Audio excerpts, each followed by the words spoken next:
Or is that on the Hangout or No, on it's for iTunes? just podcasts in general, like all the places it's syndicated and everything.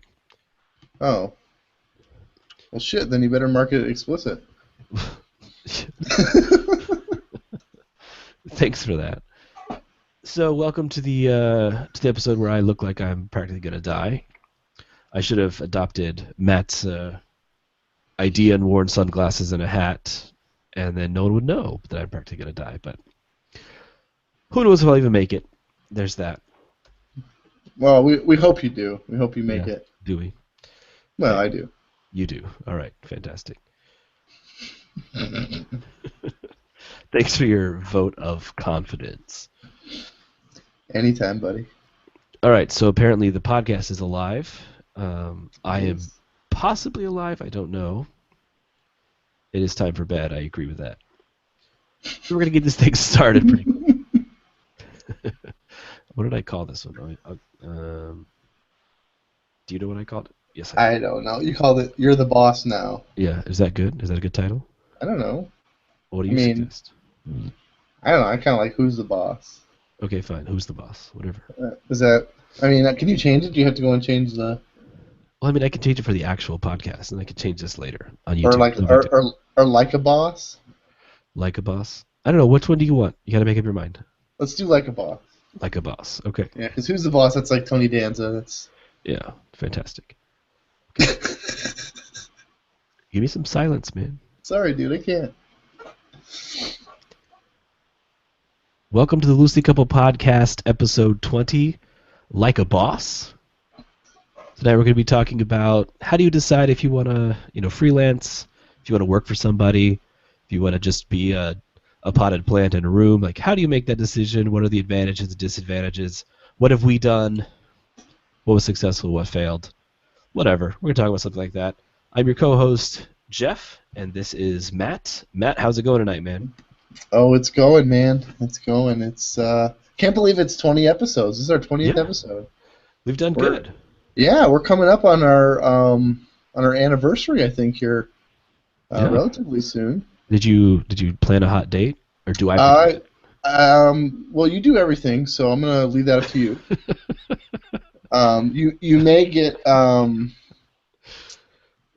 You may get some flowers sent to your home office. They're Fantastic. not from me, from Okay, not from you. secret admirer. Okay, that That's sounds not good. that's not me. Okay, yeah. Well, I got that part the first time. Just want to Okay, repeat, not me. so before we really get into things, I had a couple things I wanted to say. Um, we were selling our V1 T-shirts as a fundraiser earlier. They closed, or the campaign ended, I think on Saturday, and we doubled our original goal of 10, which is awesome. So we sold 20 shirts. So thank you everyone who purchased one. We hope to see you wearing them at a conference or in a picture at least somewhere at some point. Yeah. And then a couple other things. We are sponsoring the Lone Star PHP conference in April. I think we talked about that already.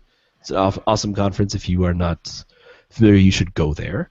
And then we also just sponsored the Pacific Northwest PHP conference, which their call for papers is open right now. So go check that out. It's from the Seattle PHP group, like CPHP on Twitter and other places. So go check it out. Submit some talks if you're so inclined.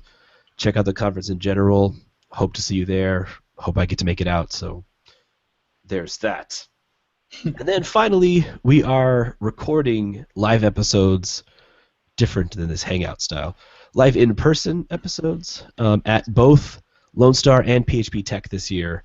So April and May, if you want a chance to come hang out with us live on the podcast, that is where we'll be. So you should come join us. I forgot about tech. Well, it's a good thing I reminded you then. It is a good thing. You can put it on your little calendar. I mean, you forgot to go to Tech, or you forgot we were recording? No, I'm gonna be at tech. I'm at tech. You're I at just Tech right forgot.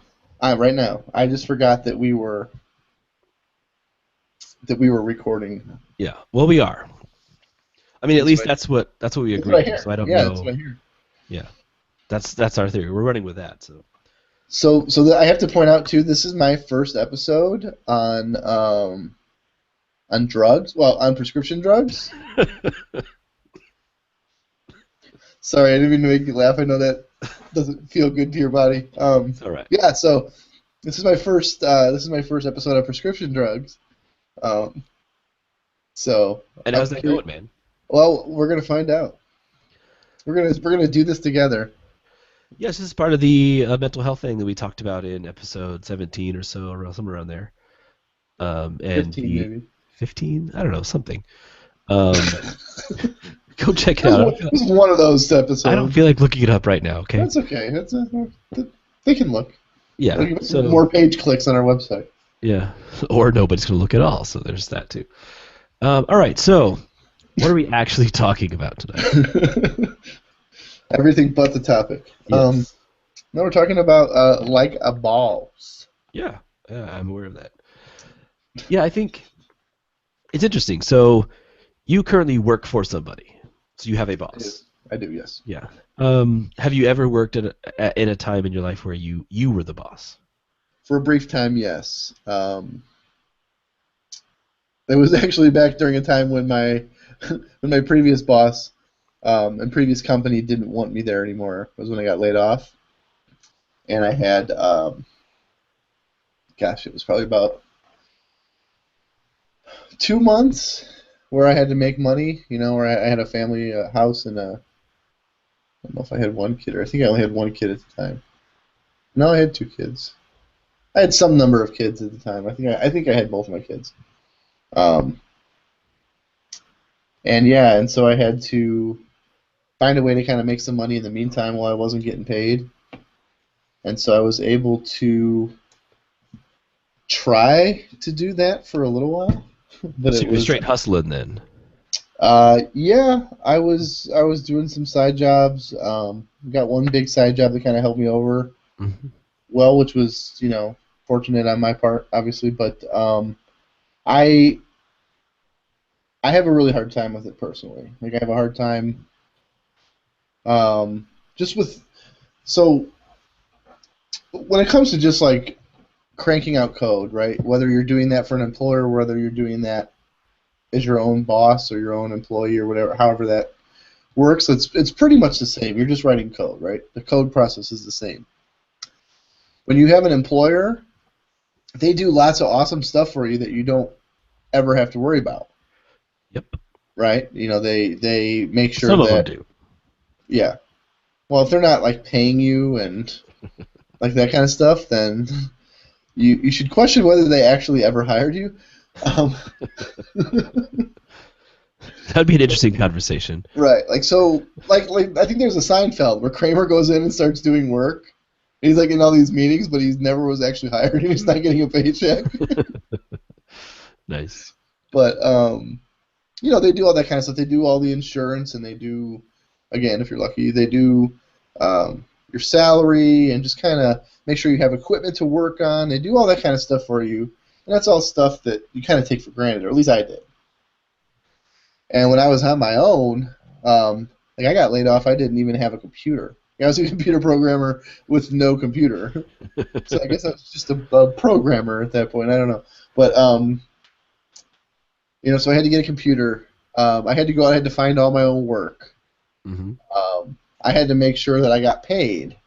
Hmm. I had to do all the invoicing. I had to make sure when invoices got past the 30-day mark or whatever the terms were, that I had to do like my least favorite thing in the world, and that's talk about money with people.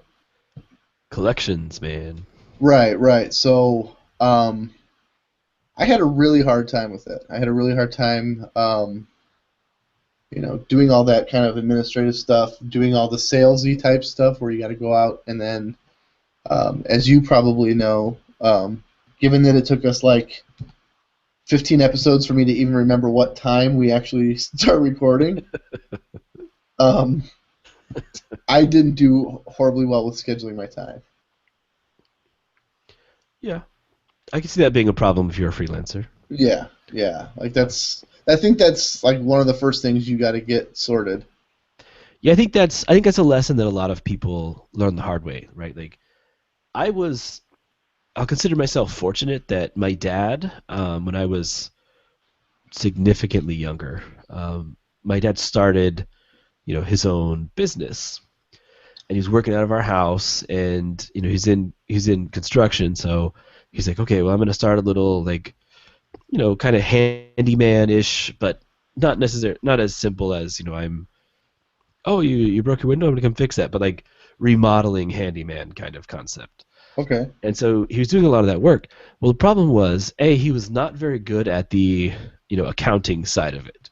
So Right. he would have, stacks of papers that he needed to, act on to generate invoices to go get money, but he just didn't want Right. to do them because he wanted to go work. So, Right. working, and so he's like, okay, well, I need to get money, and then he's also kind of a, we'll say he's a nice person, and the little old lady would be like, "Oh yeah, well, thank you for doing this $10,000 remodel of my kitchen. I only have like $6,000," and he'd be like, "Oh, totally cool. Don't worry about it." Yeah. And it's like he was pretty bad at that. So I got to see, firsthand what not managing the business side of your small personal, owned sole proprietorship does. Like Mm-hmm. it makes it impossible to continue. So he effectively lost that business. It went under, obviously, and so then he went to work for somebody else, and then eventually partnered with somebody where they've got a team now that there's one of them is really really good at the paperwork side and the accounting and the calling people up when they haven't paid and negotiate, like that side of things. One of Right. them is really really good at sales, and then my dad is really really good at the management of the construction side. Sure. So it works for them. And so like that was my problem when I tried to do this. Like I was like, oh, I'm going to start my own business, and that was part of my problem. But the second part was I was so not focused on anything in particular. I was like, Mm-hmm. I created this business, and it was, oh, well, I can do programming. I can also take photos. I can, I basically had like a kind of, I would call it like a web, turnkey type situation where I was like, you come to me and I've got this package going. I can set you up my CMS and I can take all the photos for your business or whatever. And turns out doing all of those jobs is really, really hard. Yeah. When you also have to, you know, go buy groceries and pay yourself and do a ton of other things. So Right. it was very stressful, and so I ended up not wanting to do the stuff I didn't like, so that side would suffer. So I ended up with a business that said it was going to offer all this stuff, but it actually only offered what I wanted to do, which was Bill custom. collection. Yes, bill collection. So it didn't really do what I wanted. So it was kind of a failed business, and I got out of that quickly and went to work for somebody else for some of the reasons Right. that you talked about. Yeah. And see, that surprises me because like I see people that do it really well, like that have kind of done their own thing and they can make they have steady work. And I mean I know people that supplement that are kind of do both, right? They kind of do their own um, their own boss and they also work for someone else, so they kind of supplement the incomes. Yep. And there's some people that do it like incredibly well, and I'm really like blown away by the fact that anybody could even do that. Like Yeah. the first person that comes to mind for me is Beth. Uh, I mean, and she's like super organized, and um, it doesn't surprise me that like knowing her, it doesn't surprise me that she can do it. I'm just in awe of the fact that basically, knowing how much work goes into Yeah. being your own boss, and then knowing how much work goes into a 9 to 5, and how much stress and stuff that can generate. I mean, that's to me, it's incredible. To me, I don't know how she or anybody else. Like I take on like a side project every now and again, and I usually end up struggling through it. Yeah. If I get through it at all, sometimes I've gotten to the point where I'm just like, I have to go back to him and just be like, look, I I miscalculated my time. I miscalculated how much time I thought I was going to have to actually do this. And you're on a deadline, and I'd rather let you know now. I'm not going to ask you for. I didn't really do anything. I'm not going to ask you for any money, or even if I did, put in a couple hours. It's just like, look, this. I screwed this up by assuming that I had more time than I did, and so I want to give you time to go find somebody else. Yep. Because I'm just not going to be able to do it. And those are, obviously not fun conversations to have. It's better to have them than to not, right? Than to have them rely on you and just be like, I'm not doing this. But yeah, it's always been pretty amazing to me that the people can do it. Yeah, I actually switched to that model of having a full-time job and then I don't want to say like running a consulting company on the side, but I had some leads from previous stuff I had done, and random contacts would send me stuff, and so I ran kind of like a side business for a while a few years ago. These days I don't really need to, or I don't know that I don't really need to, but I don't really want to. Right? Like that's such a headache for me, and I didn't bill any consulting all of last year. Right. So, which is awesome and weird at the same time. But I was like, if I want to program in the off hours, I'm going to do it for an open source project, or I'm going to do it for fun. I'm not going to do it. I'm not. Yeah, I'm not going to be. Does that make sense? Well, I'm going to do what I want to do rather than, Yeah. hey, we've got this nasty legacy code base we want you to dig through, and I'm like, I do that all day, to be honest. I don't want to do that. Like, I'd rather do something fun and learn something. Really? I can do more of that? Really? Yeah. Tell me more. Oh, really? Is it in CVS? Fantastic. Oh, you want me to migrate you from CVS to Subversion, then to Git? Yeah, I'll get right on that. The triple jump of source control migration. Oh, do you also need some sysadmin work? Yeah, I'd love to do that. That sounds like rocking good time. You're running Gen 2? Awesome. Where's my reference? Yeah. What's this GCC thing? No, I'm just kidding. So, anyway, like I was saying, so I did that for a while, and the thing that I found now is, I consider myself really, really lucky because I found a position in a company that really makes me happy. Like I like what I do. I like the people I work with. Yeah. So it's not work anymore. Like it's not, and I know that's cliche, like that whole. No, it's very cliche. You're right.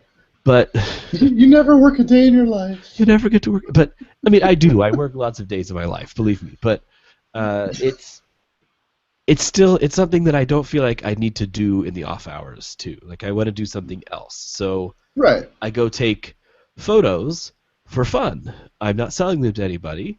I'm taking them and putting them on Flickr. Of course, I haven't done that in a very long time, but. We're being hypothetical right now. I got a dog, and dogs. It's a German Shepherd. She takes a lot of attention. Anyway, a dog and a kid, kind of nix the whole photography. Oh yeah. Aside from taking. Yeah, I was going to say you have photography opportunities like probably every waking moment. Well, yeah, I can basically walk around my house. I've got cats, dog, and a kid. I'm set. Like I can take thousands, millions of photos every day.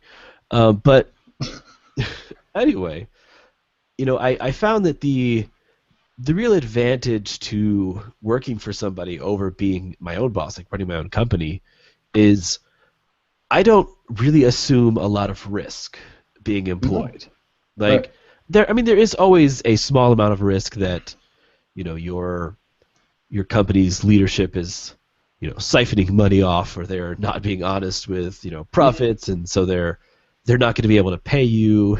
And I worked someplace where stock options.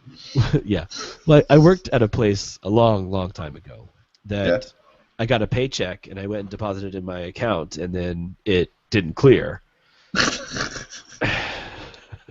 So I was kind of mad, and I worked there for a little while after that, and got a couple more checks, which I took straight to their bank to cash.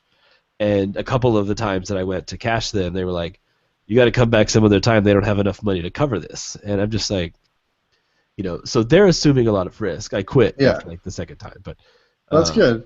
Fool me once, shame on you, right? exactly right.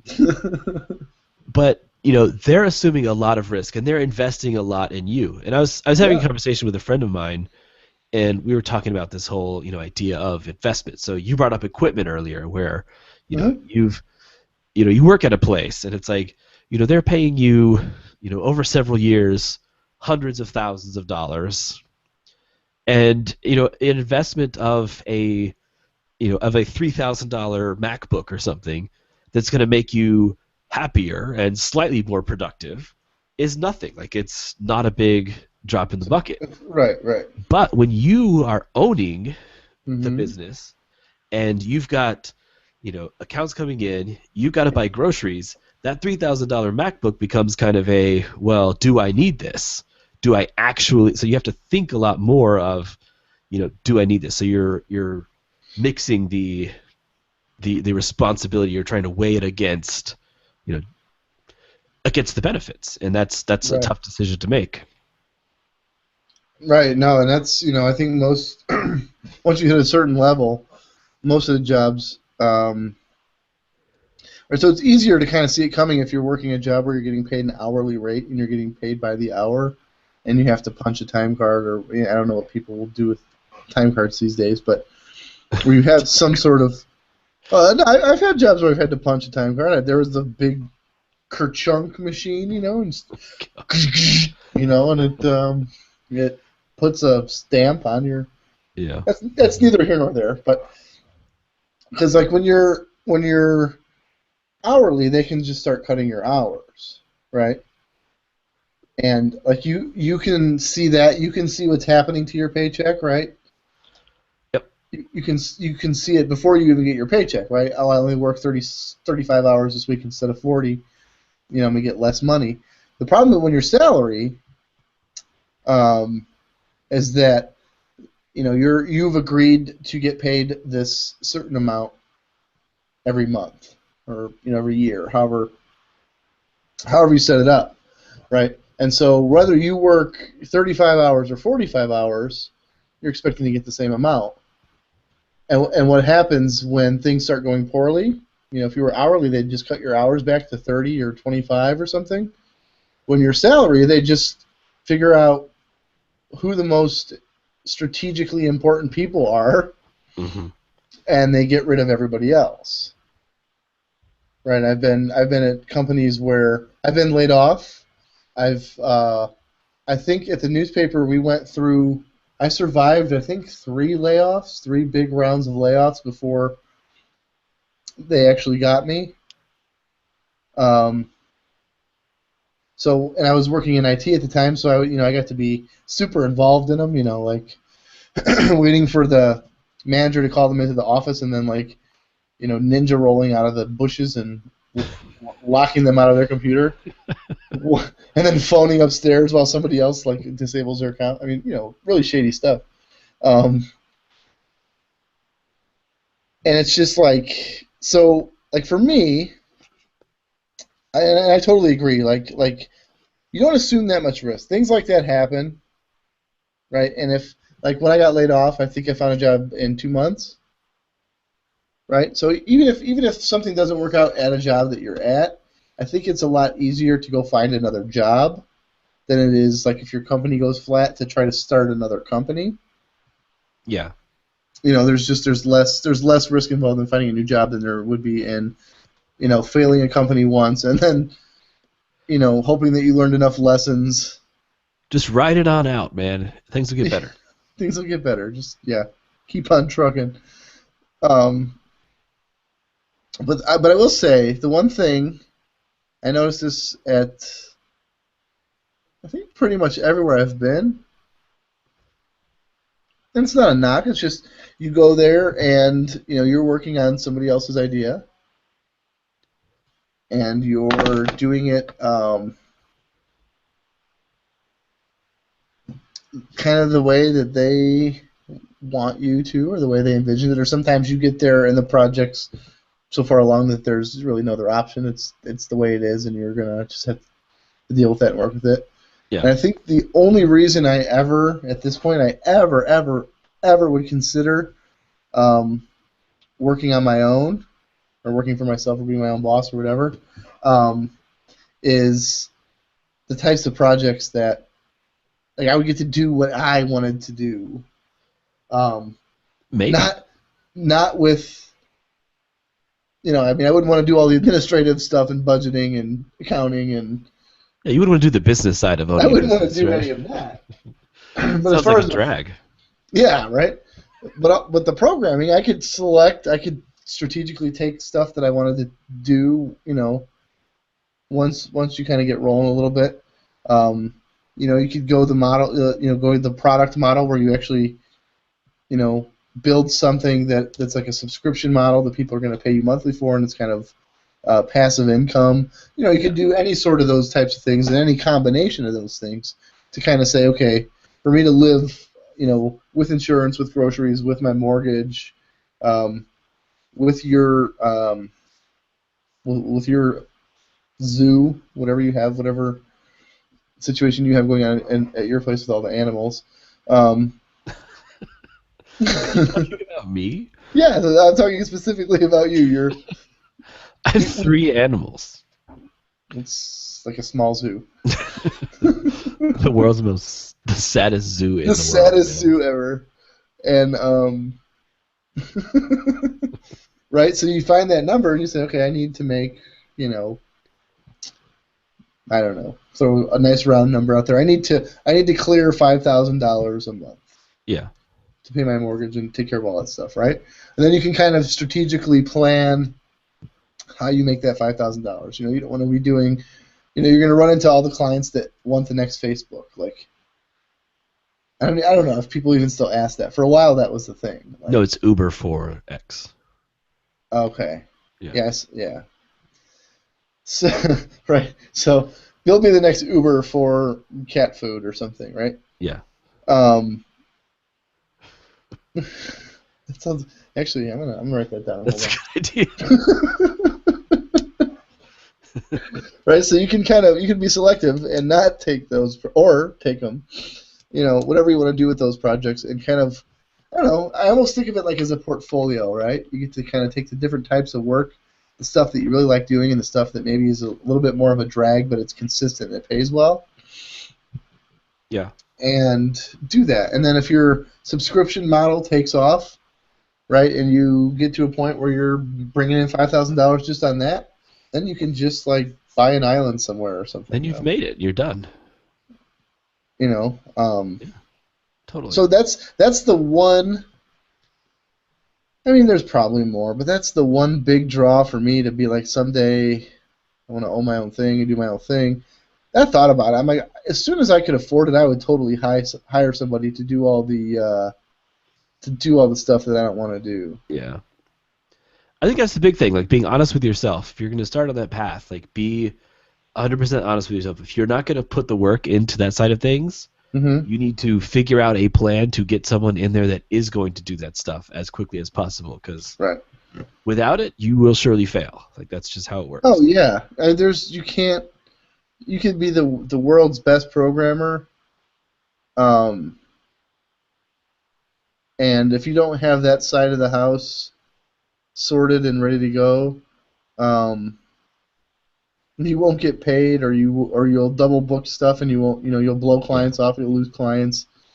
There's really no end to the list of horrible things that will happen if you don't plan it well enough, or aren't organized enough to deal with it. Yeah, I think that's cool. So I want to plug something for what we're kind of talking about right now. There's another podcast by a group of guys called Entreprogrammers, which Derek Bailey, who runs Signal Leaf, which is who hosts and delivers our podcast to you.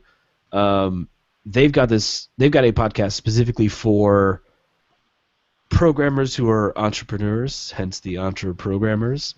So it's entreprogrammers.com. Check it out. They talk a lot about the ideas behind, how did they, like, lessons that they've learned getting into being their own boss, like starting their own businesses, their own subscription sites. Like Derek, he's been doing watchmecode.net for a long time, and he's got some other things going on. But check that out if you're interested in this kind of thing. If you're trying to decide, or if you're jumping into it, I would suggest going there and seeing like what they have as advice, because they definitely have the experience to back up what they're saying. That was a good segue. Thanks, man. Segue into what, though? I don't know, but you mentioned another podcast, and I was like, he's mentioning another podcast on our podcast? I am. I'm telling you to go check out another podcast. But if you have to make the choice between listening to us or them, you should obviously listen to us. Clearly. We're better. We don't just talk about being your own boss. We talk about lots of other things. Was that good? Was that a good save? No, I mean, it's fine. I like Derek, so... Yeah, Derek's a cool guy. I'm cool. I'm cool with mentioning... As long as we don't mention, I don't even want to say their names. Certain other people. Certain other podcasts, right? Yeah. Anyway. So... I think the big thing for me, like the reason I'm not in that business right now, and I think so. Let me take a step back from that. That type of thing that you're talking about, like if I were to jump out of, full-time employment with, in somebody else's company and starting my own big thing or little thing, whatever. I think I would like to do something that's more along the lines of what people like Jeffrey Way and Chris Harch's corporate programmer, what they're doing. Like the knowledge services, I think is awesome. I think it's a good compromise in between the two. I don't want to say two models, but like the two concepts of you're working for somebody or you're being an entrepreneur, and like you've got this solid product that you're selling and you're going to be the founder and CTO, but instead of being that, you are, knowledge selling. Like you're building up a community and you're getting people to pay for it. I think that's awesome. Right. So, if I were to jump into something like that, that's more along the lines of what I want to do. But I think that's hard, and I don't know that I would ever really consider myself ready. And I think that's what has held me back the most on the freelancing contracting side. Is I feel like I always want to, be ready and have the budget and, just I want to play it too safe. And like that's just, how I am. Like I want to have a clear picture of, how's it going to go this year? And I don't want to assume all that risk. Right. So I think that's what's held me back, and that's probably why I still work for somebody else. That's just not my thing right now.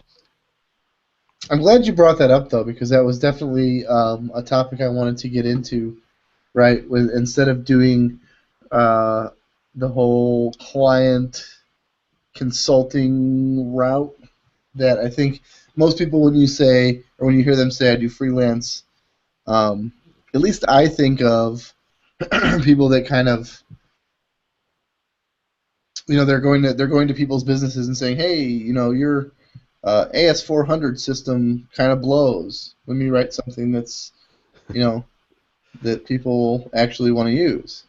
Yeah. Right. Let me pump some life into your staff with a new system. Yeah.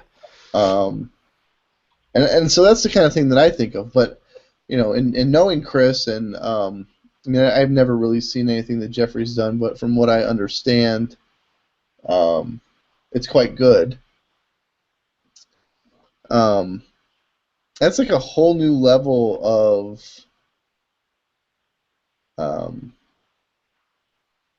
like work, right? It's not something that most people think of. What is?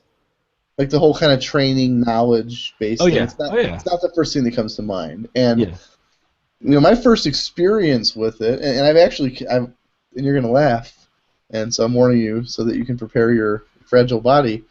Um, sorry, that wasn't the thing that was supposed to make you laugh. Yeah. I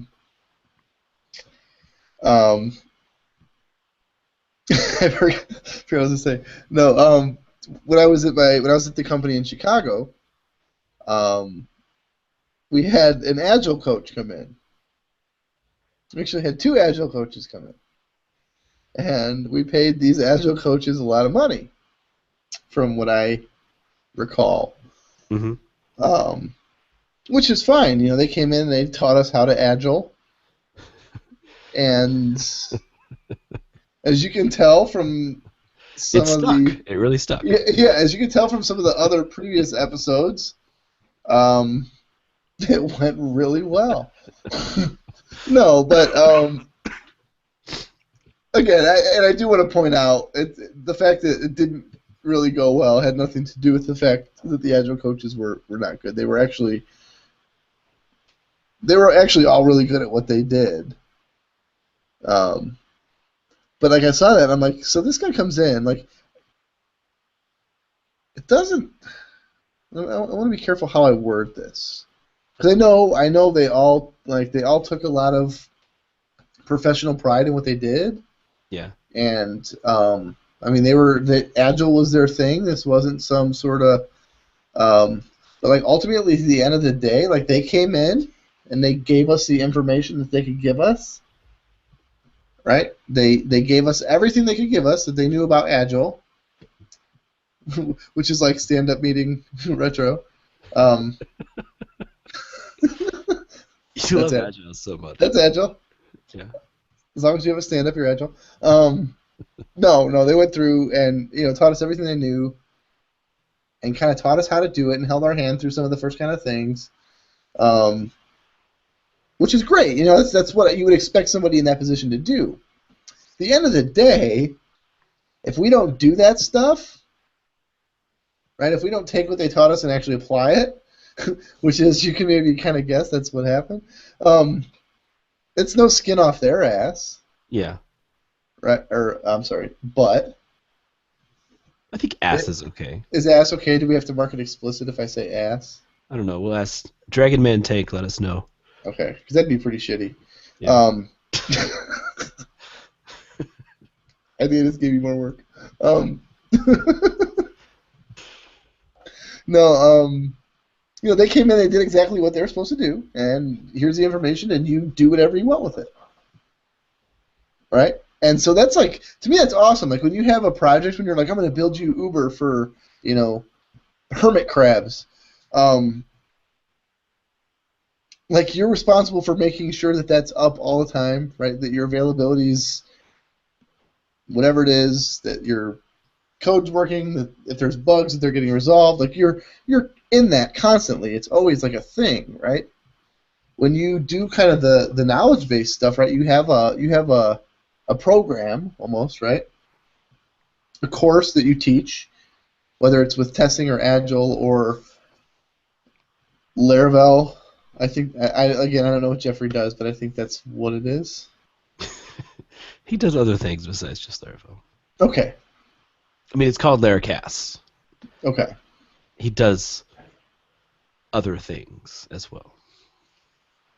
Okay, that's not okay. I'm not gonna. Other programming concepts, bro. Okay. That's fine. No, and that's good. It's good that he does that. I can plug him because his name is Jeffrey, and so is mine. Yeah, no, that's a good reason. That's a good reason to do that. This makes perfect sense.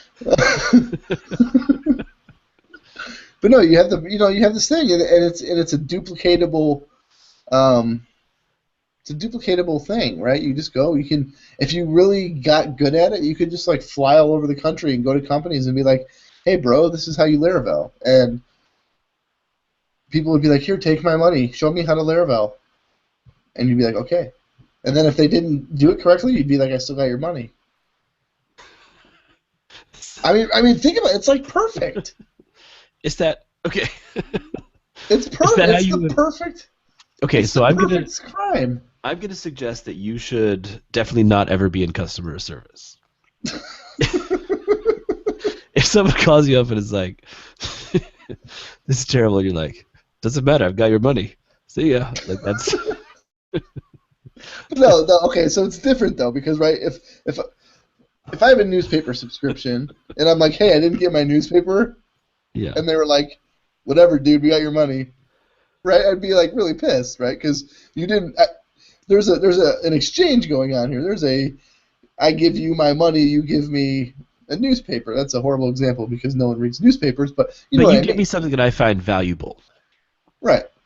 And so when like if I was teaching something, right, and I went in and I said, okay, I did it right. Like I went through the thing, got everybody kind of up to speed, ran through my program. It was exactly what I advertised. You know, there's no whatever. And then they didn't do it, and they called me like, hey, your thing isn't working. And I'm like, well, are you doing this? Are you doing that? Are you doing the other? Well, you know, no, well, we had some trouble doing this. We can't do that, and we hate that idea. Well, sorry, bro. Like, you paid me to come in here and teach my thing, Yeah, and I mean, I'm sorry that it wasn't a good investment for you, but you paid me to come in and teach you testing or agile. I would be a good agile coach, actually. Um, like, you paid me to do this, and I did it, and it, you know, maybe I'll take a look at maybe how I describe the course, or maybe I'll take a look at how I kind of market it. But you not wanting to, do the things that I prescribed, um, sorry, yeah, what else? So that's what I mean. I don't mean like I don't mean not being helpful, not being, customer service oriented, but and I think there's probably still a level of customer service that you can provide in that, even in those situations. And I think that if you can, you should. Like, hey, I'll come back out for a couple days and maybe charge you half, something to just kind of. I mean, if I was going to do it, if I was going to go there and talk about testing or talk about whatever someone needed training in, I mean, yeah. I would want to see them succeed, right? I would want to see my training be utilized and make that company better, make that company do whatever they're trying to do better, and have that be successful. Yeah, I mean, I think that would actually be, as much as I like to joke about it, I think that would be a fun job for me for a while. Is to be a consultant that comes in, not the not the hero consultant that you bring on to fix all your problems, but to come in and like work with the senior development staff and tell them, hey, these are some areas that I see that are problems.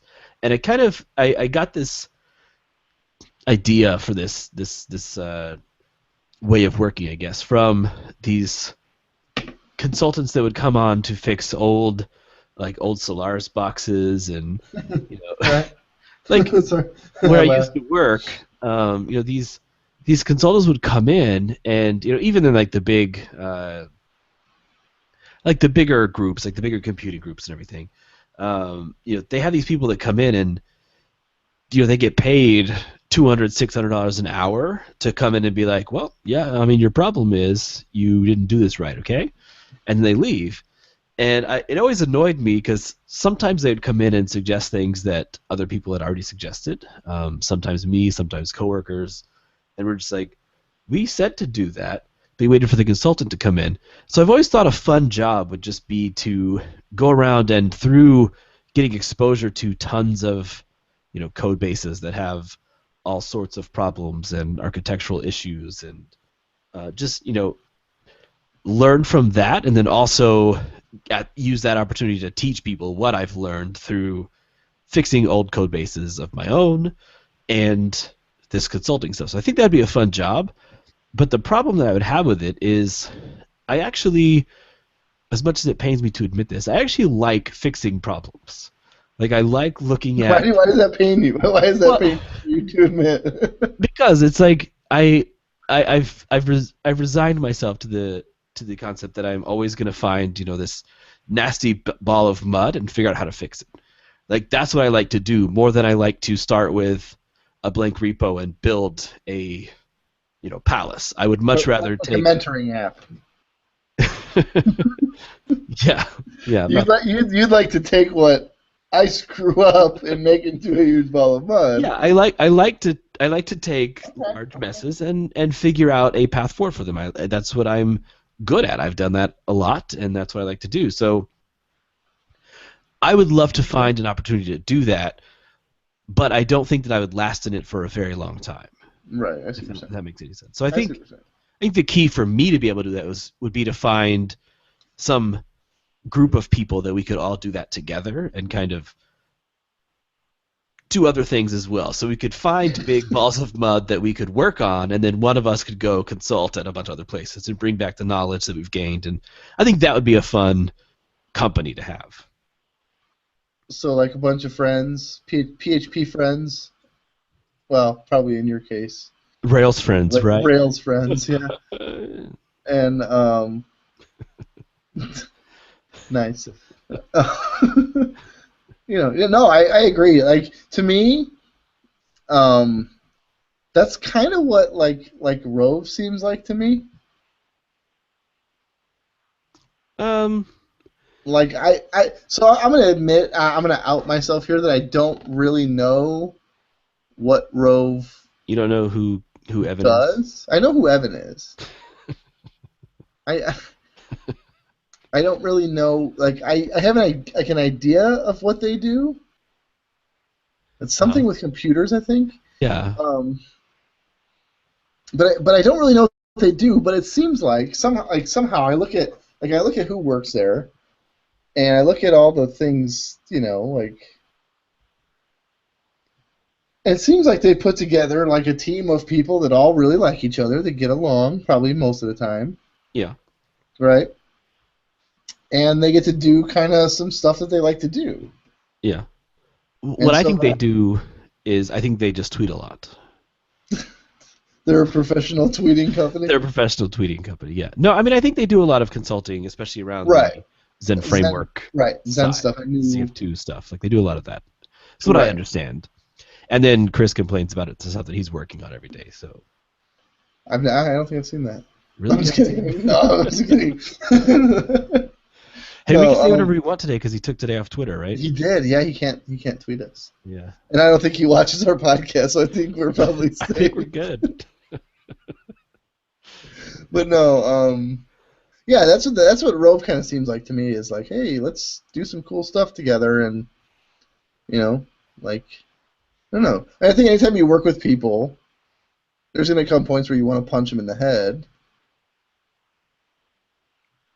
right? I mean, yeah. Whenever you host a podcast with somebody, that's true too.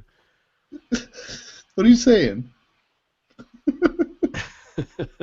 I've never wanted to punch you in the head. You're obviously saying something. Oh, then I don't know what I'm saying then. Just totally disregard what I was talking about. Okay. Okay. All right. So you gonna finish this up now?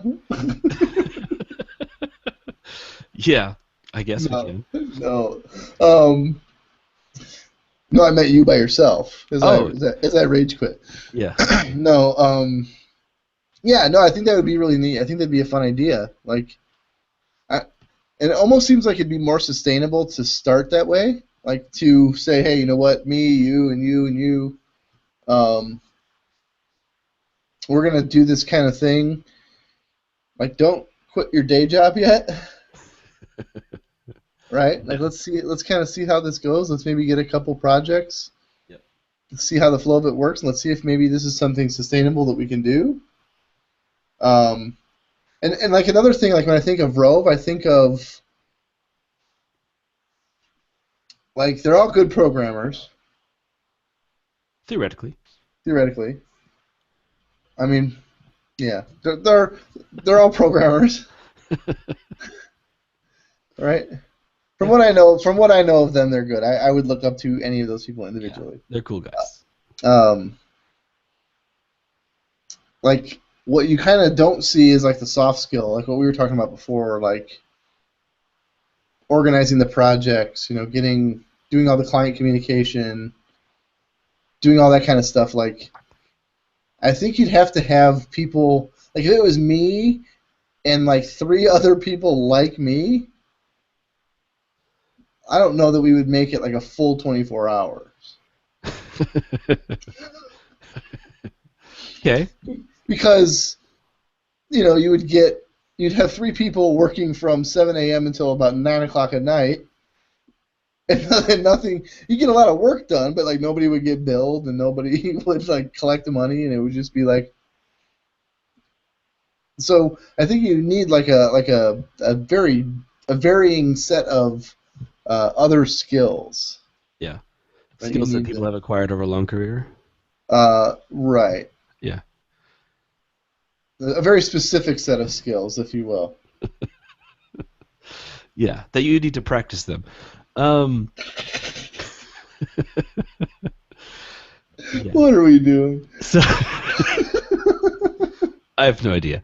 So what would I don't want to be like too super serious with this question, but like what would be one thing that would convince you that you should go into business for yourself? Like what would be the thing that like clicked in your head that was like, you know what, I should take this opportunity right now?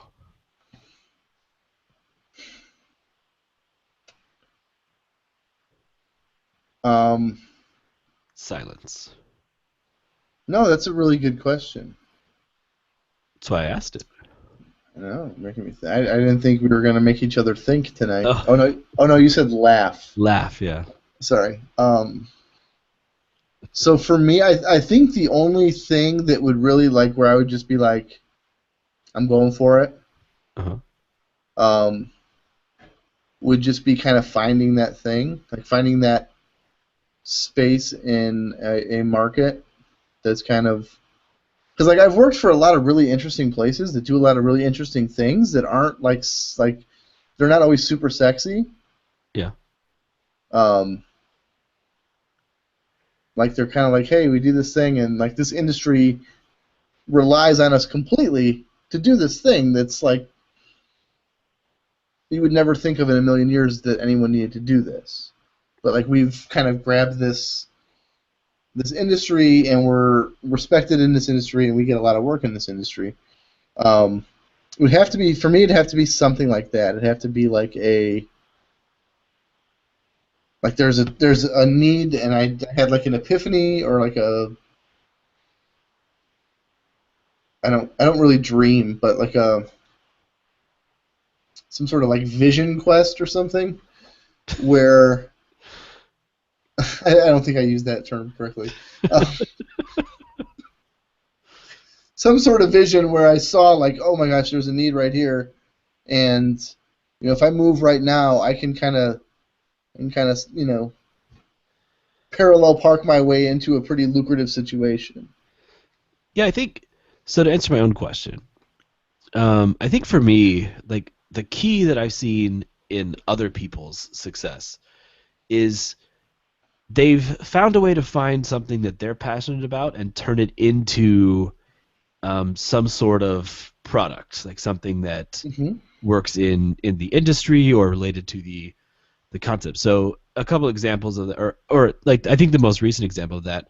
So an old coworker of mine, he started a company with a friend, a couple people, and they run this site called CityLeash, cityleash.com, I think it is. But basically, what it does is it allows people to market or list their property that is pet friendly. So he's very passionate. He's got a couple dogs, and he's very passionate about them. They're awesome dogs, and they're cool. He likes dogs, and so he lives in a city, and he's always been.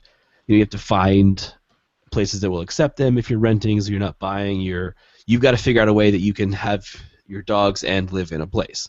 So he created a website that would bring those two markets together. People that, housing that allows you to have pets and people that want to work there. So he's taken a passion of his, his dog, something he cares about, Mm-hmm. and figured out a way to work on it. And I think that's really inspirational because I can think of every single person that I know that has started something that has been successful. And I'm not Mm-hmm. talking about the huge successful things, but Right. Maintainable, sustainable. yeah, something that works and is fun to work on, Mm-hmm. essentially. So all of these people, it's been because it's been a passion of theirs that they've built something around. So Sure. for me to take that plunge, it would have to be something where, I'm like, oh, this is something I really like to do, or I really like to participate in, or I really support, and I figured out a way to make the lives of other people who like it better. Like you're providing something that other people are going to need. So to be clear, we're talking about brisket, right? Yeah, it could be brisket. Like, it could totally be. Because if you have a good brisket idea, Well, I was thinking, we Uber can talk for it. briskets. Uber for brisket. I was thinking that. No, actually, so free idea for anyone out here who wants to do it, because I don't really have the skills or anything to do this. But we thought about making a brisket backpack for that was TSA compliant, so you could take brisket from restaurants and travel with it. So how is it? Just Okay, hold go on. The Go original on. use case for this was, my coworkers in San Francisco, and they're always like, what's. Or I always post pictures of anything that I'm barbecuing or grilling or anything. I always post it in our work chat, obviously, because I'm a good coworker. Mm-hmm. And they're always like, they look so good. And then I tell them about awesome barbecue joints in and around me and in Texas in general. Mm-hmm. And they're always like, can you make us a brisket and bring it here? I was like, I don't really have any good way to transport it. But I know that Keith Casey has actually done that, has transported brisket from Austin to San Francisco. I think we worked at Twilio, he did this. But what if you had a backpack that you could put a brisket in? That would be fantastic, right? So this is a free idea. You're talking about a whole brisket. Yeah, like a yeah, a whole, okay, like a big packer cut brisket that you could fit into a backpack and wear on a plane and fly out to San Francisco to give your coworkers a taste of Central Texas brisket. Like, this is a free idea. Anyone who wants to market it, I will be happy to beta test it for you. Just let me know. That'd be you buying a lot of brisket to just give away. Well, I'm not super keen on giving away brisket, to be quite honest with you. And how is it not just a backpack with a humongous Ziploc bag on the inside? Well, you want it to be insulated and everything. It's like a JanSport backpack, like tinfoil in a plastic bag. You're welcome. Way beyond that. This is okay. It's. I mean, it can't have like a smoker in it, because you wouldn't be able to. Well, you're not going to cook it in the backpack. Well, that's insane. I mean, that's insane. We're having a conversation about a brisket backpack. Well, you want to have a smoker backpack. I mean, that's obviously crazier than having a brisket backpack. Clearly, yeah. Clearly, those two things aren't connected at all. Yeah. Anyway. Yeah, so you would leave. So I just want to make sure I understand this. You would leave Liftopia for an opportunity to make a brisket backpack. No, what I was saying was, you're the one who brought up brisket. I was just offering a free idea out there to anyone who's interested in building a backpack. What I was saying was, it would have to be something that intersected with my personal passions. Okay, that's fair. Like, yes, I'm going to make this work, because I feel like if. Even if I had a great idea that I know people would buy into, I don't feel like if I didn't really like it, like I didn't really want to do it or use it, then I probably wouldn't stick with it for very long, and I wouldn't put the energy into it that it deserved or needed. So it would probably end up failing, and I would end up failing, and then I'd be back right where I started. Yeah. So you know who intrigues me a lot on this kind of stuff is Lee. Do you know Lee? Yeah, Lee. Lee's cool guy. That guy Lee, right? That guy. Is it that guy Lee, or is it that Lee guy? That Lee guy. I'm gonna look it up here. I think it's that Lee guy. Yeah. Yeah. Sorry, Lee. We butchered it first, but we got you fixed. So he does a like a what's it called? A newsletter, an email newsletter. Yep. Kind of around this topic of What's it working for called? Where can you yourself. find it? Oh, jeez, I don't know. Isn't it like It's 11K? 11K, I think. Something 11K. Lee, I'm sorry. We're We totally are trying to clearly do. prepared. I think it's 11K.io. Okay, I'm gonna just double check that. Lee, we're trying to do this out here. Yep, it is 11K.io. If you go to 11K.io, you can put your name and email address in. Um, I'm looking at the site right now, so that is correct. And but no, so Lee, I've had a couple of conversations with him, Skype calls and whatnot, and he does he just does a lot of stuff, like products. He launches stuff, he ships stuff all the time. Some of the stuff works really well. Like he wrote Pancake app, Yep. right, which is I think is an invoicing system. Probably amongst other things. I never used it, but It's the Uber for pancakes. it's the Uber for pancakes. Not really. That's actually the Sorry, Uber. I'm really sorry. I am. It's actually the Uber for invoices. And so he does all this stuff, and this newsletter kind of talks about, basically the 11K is, like his goal is to make $11,000 a month, right? And how would that change your life? And so it's really interesting. I've talked to him a lot, and he's actually kind of inspired me to give more serious thought to it than I ever had previously. I mean, I'm not really serious about anything ever, but he at least he got the kind of got the wheels spinning in my head a little bit. And I would definitely encourage you to check out the newsletter. Maybe sign up for it, see what it's all about, and I mean, he does such a good job with this stuff, with talking about it. Like, you can tell he's passionate about working for himself, which is, I mean, if you're going to do it, that's probably a good characteristic to have, right? Yeah, probably. And so I wanted to bring him up because when I think about like working for yourself, being your own boss, for me, he's kind of the first person that comes to mind. And so I definitely want to point him out, and yeah, you should check it out because I get them, and they're pretty awesome. It's hard, right? And It's hard to figure out what to do with $11,000 a month.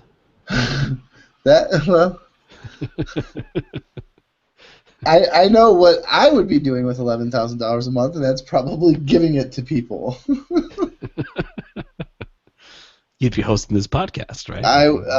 No, I would be giving it to If people, you- not willingly. Yeah. Okay, so is there anything else, any other advice or concerns that you have about working full-time or being a freelancer or working for yourself, starting your own thing? So actually, yeah, I'm gonna piggyback off kind of the joke that I just made about giving all my money away. Okay. Right? I think, like, when I consider it, and when I had first kind of considered it, my situation was a little bit different, right? I was married and had kids in a house and all that kind of good stuff. Yep. Fast forward, I'm not married. I still have the kids, so that's good. But I'm not married now, and there are certain obligations that I have every single month that I have to pay. Yeah. And so for me, like, having a bad month, having a month where no work comes in or where very little work comes in, Yeah. would potentially be a very devastating thing for me financially. That could turn into a snowball pretty quickly. And you get behind, and then if you don't get, you find yourself after 5 months having, not made enough money to pay those obligations, Um, then Find you yourself got in jail in Texas. yeah, you got the SWAT team probably because that's how they do everything now. Like you pull over for speeding and there's a SWAT team in the back of the trunk of the cop car. Um, so there would probably be a SWAT team knocking on my door. 'Cause SWAT teams must be cheap these days. Um, Well, I've got one. yeah, I've got one too. So like for me, it's not sustainable. I would have to if I was gonna do it anytime in the next 11 years, I would have to do it side by side. I would have to have sustainable income every month. It would just have to be that way, and Yeah. it would be really hard for me to kind of ramp up a side thing, to ramp to a whole company, short of hey, you got a little 5-hour project, I can take that contract and make a little bit of extra money. But to make a living on it, it would take, um, it would just take, I think, a really long time for me to ramp up and get enough, uh, to get my hooks kind of into the industry and into clients and stuff enough to be like, okay, I'm just going to do this now, and I don't have to worry about paying child support, and I don't have to worry about, groceries and mortgages and rent and all that stuff. It would be a challenge. I think I could do it if I really, really, really wanted to, and I really kind of found that thing that I was geeked about. But I would say for people out there that are maybe in a similar situation, you've got it doesn't have to be divorce, but maybe you've just got a lot of medical bills or something that you have to pay every month. Um, Whatever the situation is, uh, I would just my advice would just be kind of really make sure that you're taking care of yourself and your family and your obligations before you decide to kind of jump off the deep end and go into business for yourself. Because that type of stuff, not making money when you don't if I didn't have to pay child support and I went through and I realized that I just couldn't make money doing what I was doing, I would just quit and find a job, and I'd be no worse for it. Yeah.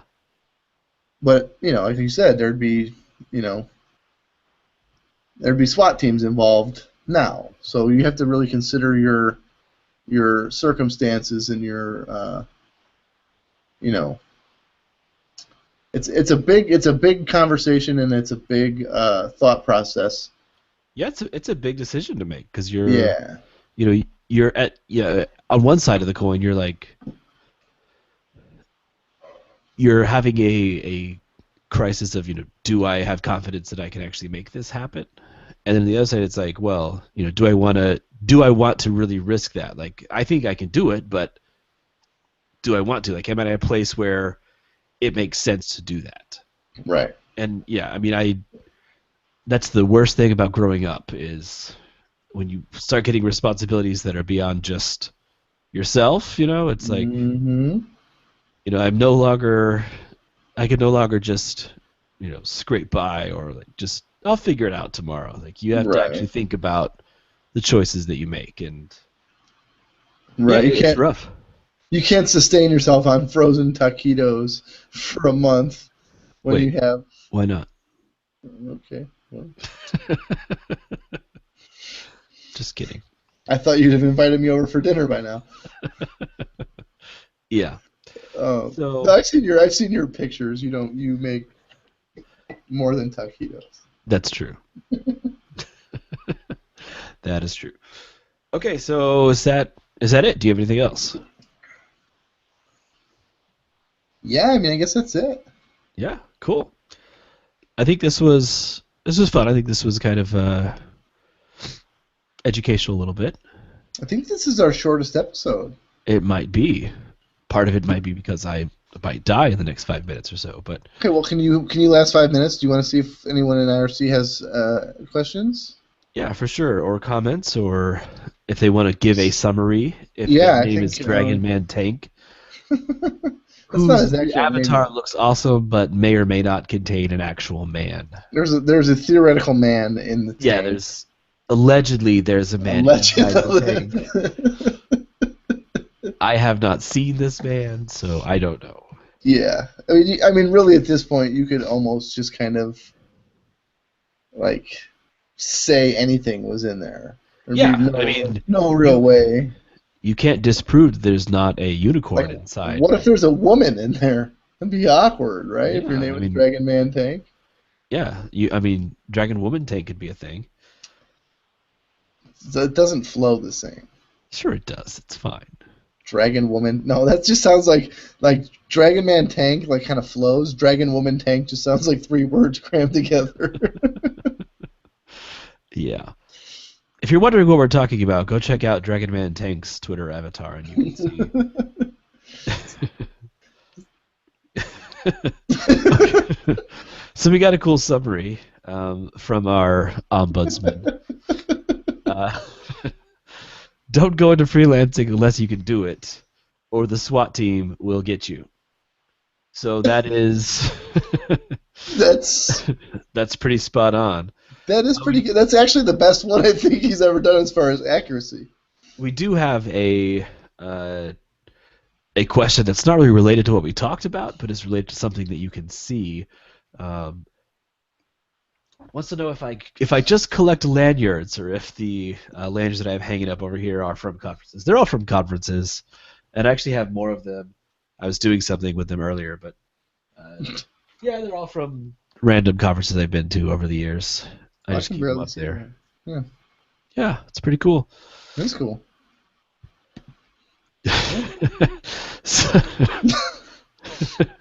So Chris says that he does enjoy that the last 3 minutes of the podcast are about him. Mm-hmm. Hey man, we appreciate having dedicated ombudsmen to come in and actually summarize our podcast. So we just talked for an hour about SWAT team coming to get you if you're not good at freelancing. Right. He's the ombudsman for like at least 2 different things. Hey, I think he's the ombudsman for WorstCon too. What's interesting is I wonder if he has that on his resume, like community service ombudsman for WorstCon. That would be awesome. I think. I think if he doesn't, he's missing an opportunity. Yeah. So our advice is get into freelancing if you could do it, and then if you are Dragon Man Tank, you should put the ombudsman as something in your resume as an achievement. We should endorse him on LinkedIn for being an ombudsman. All right, I'll see what I can do.